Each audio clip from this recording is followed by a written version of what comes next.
Okay, so I bought a hula hoop to see if I could still remember how to do it. As if I was ever any good at it in elementary school. I always remembered it being like, I would do 3 rings around and it would fall down, so you would indulge me for the next few minutes. First, I just want to say that mental health is obviously a very serious risk for many people. There are clinical conditions that exist that require the pursuit of professional help, and this video is not intended to minimize these concerns or even really address them, because those should be addressed by medical and health professionals. If I were clicking on a video like this one, I'd expect a beautiful laundry list of analog actions that I could implement into my life to make it beautiful and rife with new interpersonal relationships. And you know what, this is where I disappoint you, because I have only come to this pony show with one trick up my pony sleeve. It's volunteer work. Oh, okay, everyone's mad at me and I deserve it because you were already able to guess my corny, predictable suggestion. Oh, but wait, why is it predictable? Why is it corny? Why is it trite to say, oh yeah, volunteer work is gonna be the thing to solve the loneliness epidemic? Could it be because there's merit to the idea? Volunteer service is the 21st century's best kept secret. When you do volunteer work, you get to make relationships for $3.99. Act now, or tomorrow, or 6 months from now. Supplies will never run out because we are always going to need each other's help as a human family. You might not be ready to hear this kind of suggestion right now. I know that when I was sad and devastated when I moved to a new big city, I was on the phone with my mom and she said, oh, well, honey, maybe you should find a volunteer thing to do. And I was like, Mom, I am sad. I can't even imagine being helpful unto others. But a few weeks later, some of the sad had dissipated and I remembered her advice.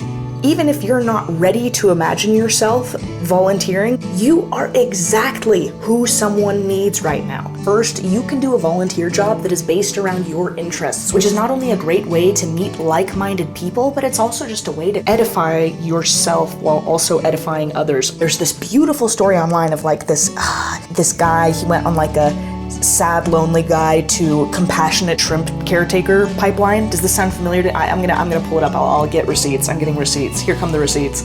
A couple of years ago, I was just starting to get into running. I also really loved volunteering with kids, and I was like, oh, I wonder if there's something that I could do at the crossroads of like helping kids and doing running at the same time. Of course there was, because guess what? There's a volunteer job for everything. Here's some of them making them fly across the screen right now. Can you even imagine it? Look at all the variety. Wow. You also don't have to do a volunteer job that pertains to any of your personal interests. Off and on for the last year, a friend and I have been going to the detox center to prepare and serve up dinner, and it's super low stakes. It's one of those volunteer positions where you can actually sign up just as needed.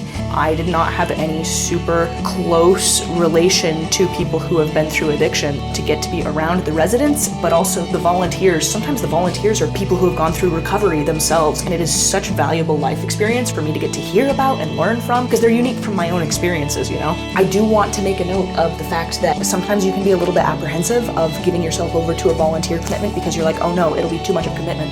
That detox one is on an as you sign up basis. They'll be like, oh, do we have time this week? Yeah, and then you just sign up. Like, that's one of the things that you can go do. Like, it's just there for you to go be around some people. And for people who are a little bit more introverted, sometimes you'll just end up at a food bank kind of working side by side without really having to talk to them too much. You know, like what little time you can put forth, because I imagine that you have a lot going on in your life already. Life is really hard right now, but whatever you can give, when you show up to things like this, the people that need your help, they are just glad that you're there to help.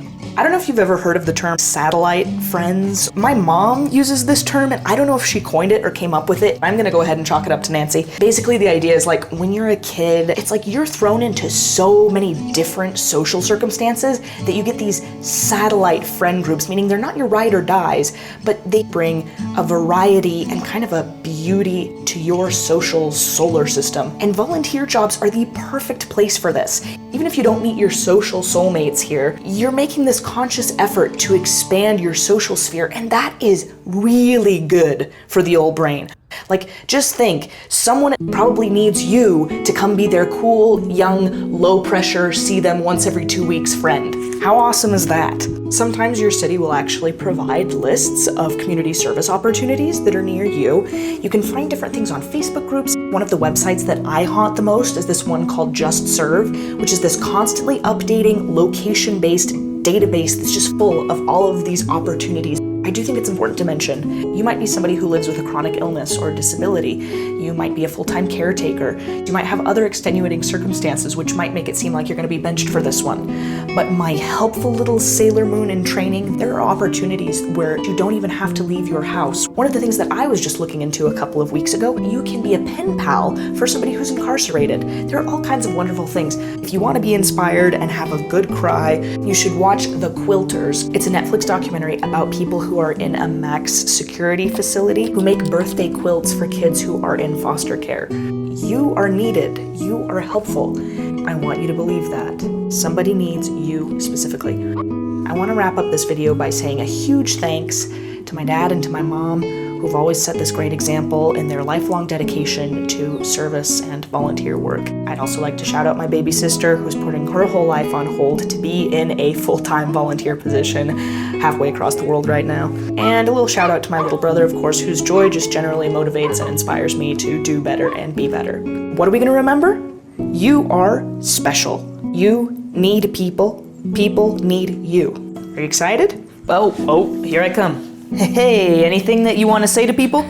I'm so excited for you to start your new volunteer job. Very nice. Anything else?